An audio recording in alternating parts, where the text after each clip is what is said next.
Hi നമസ്കാരം കൂട്ടുകാരെ, താളുന്നവരുടെ പുതിയൊരു എപ്പിസോഡിലേക്ക് ഏവർക്കും സ്വാഗതം. ഇന്ന് ഞാൻ നമ്മളെ പച്ചക്കറി ഇടത്തിൽ നിന്ന് കുറച്ച് വഴുതനയാണ് വരയ്ക്കുന്നത്. അപ്പോൾ ഇന്നത്തെ നമ്മളെ കറി വഴുതന ഉപ്പേരിയാണ്. അപ്പോൾ അതിന് വേണ്ടിയിട്ട് ഞാൻ വഴുതന പറിച്ചെടുക്കുന്നുണ്ട്. അപ്പോൾ നമുക്ക് വഴുതന എല്ലാം പറിച്ച് എങ്ങനെയാണ് കറി ഉണ്ടാക്കുന്നതെന്ന് കണ്ടു നോക്കിയാലോ. പല നാട്ടിലും പല രീതിയിലായിരിക്കുമല്ലോ ഉണ്ടാക്കുന്നത്. അപ്പോൾ നമ്മൾ കാസർഗോഡൻ രീതിയിൽ എങ്ങനെയാണ് ഉണ്ടാക്കുന്നതെന്ന് കണ്ടു നോക്കിയാലോ. പോകാം വീഡിയോയിലേക്ക്. പോന്നോളൂ കേട്ടോ.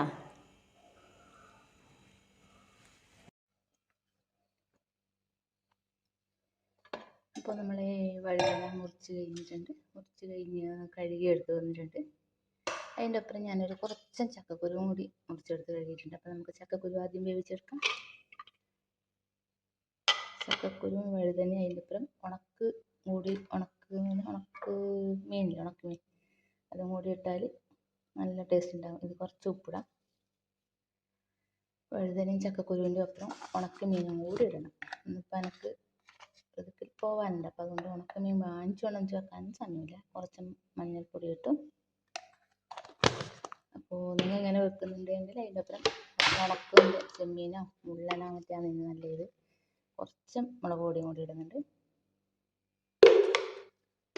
അപ്പോൾ നമുക്കത് വേവാനുള്ള വെള്ളവും കൂടി ഒഴിച്ചിട്ട് ഇതിനെ ഒന്ന് ആദ്യം വേവിച്ചെടുക്കണം. വഴുതനക്ക് വേവ് കുറവല്ലേ, അതുകൊണ്ട് അത് നമുക്ക് ഇതിനൊന്ന് വേവിച്ചെടുക്കാം.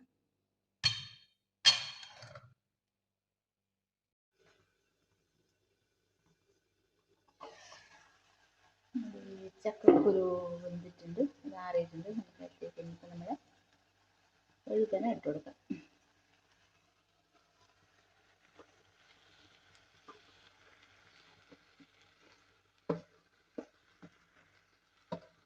വഴുതന കാണുമ്പോൾ നല്ലോണമുണ്ട്. ഇതൊന്ന് വെന്ത് വരുമ്പോഴേക്ക് ഇത്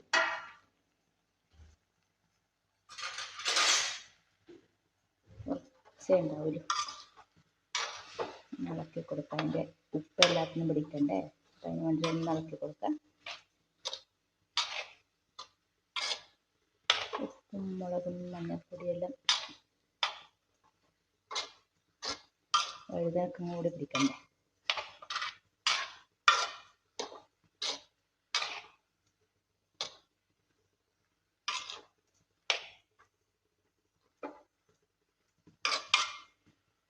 അപ്പോൾ നമുക്കിതിനെ അടച്ച് വെച്ച് കുറച്ച് സമയം വേവിച്ചെടുക്കാം.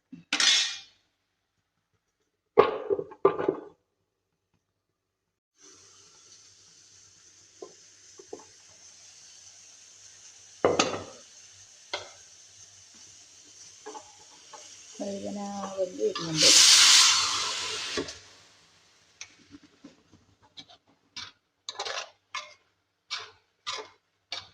ഒന്ന് ഇളക്കി കൊടുത്തിട്ട് കുറച്ച് സമയം കൂടി നമുക്കിതിനൊന്ന് വേവിച്ചെടുക്കാം.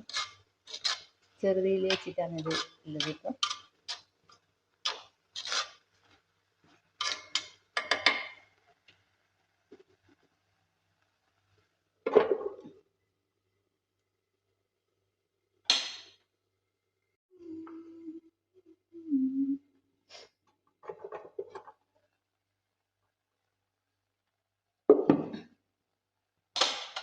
നമ്മൾ ഈ വഴുതന ഏകദേശം വെന്ത് കഴിഞ്ഞിട്ടുണ്ട്. ഇനിയിപ്പോൾ നമുക്ക് തേങ്ങയും കൂടി ഇട്ടിട്ട് ഒന്ന് കുറച്ച് സമയം ചെറുതീയിൽ വെക്കണം. അന്നേരം ശരിക്കും വെന്ത് കിട്ടും. ഇപ്പോൾ വെന്തിട്ടുണ്ട്. എന്നിരുന്നാൽ നമുക്ക് തേങ്ങയും കൂടി ഇട്ട് വെക്കാം. തേങ്ങയും ഒരു 3 ചെറിയ വെളുത്തുള്ളി ചേർത്ത് വെച്ചിട്ടുണ്ട്. മീനും കൂടി ഇട്ടിട്ട് ഒന്ന് കുറച്ച് സമയം നമുക്കിതിനെ ചെറുതീയിൽ വെക്കാം. നമ്മൾ തേങ്ങയും പോവും, വഴുതന കുറച്ച് മസിൽ അതും കൂടി വെന്ത് കിട്ടും.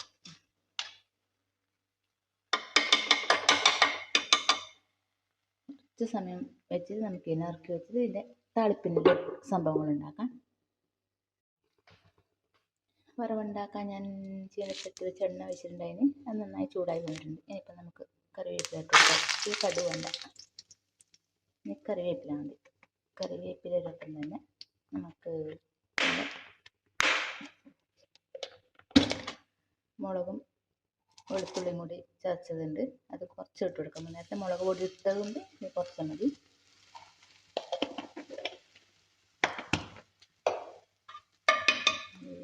വറവ് റെഡി ആയിക്കൊണ്ടിരിക്കുന്നുണ്ട്. മുളക് നന്നായി എൻ്റെ പച്ചച്ചവ മാറുന്ന സമയത്ത് ആയിട്ടുണ്ട്. നമുക്കിത് നമ്മുടെ കറിയിലോട്ട് ചേർത്ത് കൊടുക്കാം.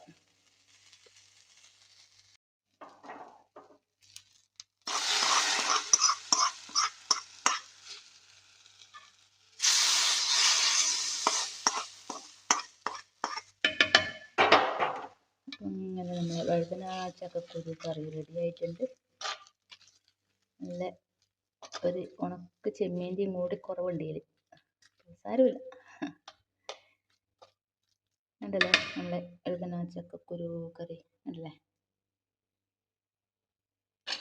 അപ്പോൾ എല്ലാവരും ഇങ്ങനെയും കൂടി ഒന്ന് ട്രൈ ചെയ്ത് നോക്കുക കേട്ടോ. ഇതിൻ്റെ ഒപ്പം ഉണക്ക മുള്ളനോ ചെമ്മീനോ മറ്റുണ്ടെങ്കിൽ അതും കൂടി ഒന്ന് ഇട്ടോളും.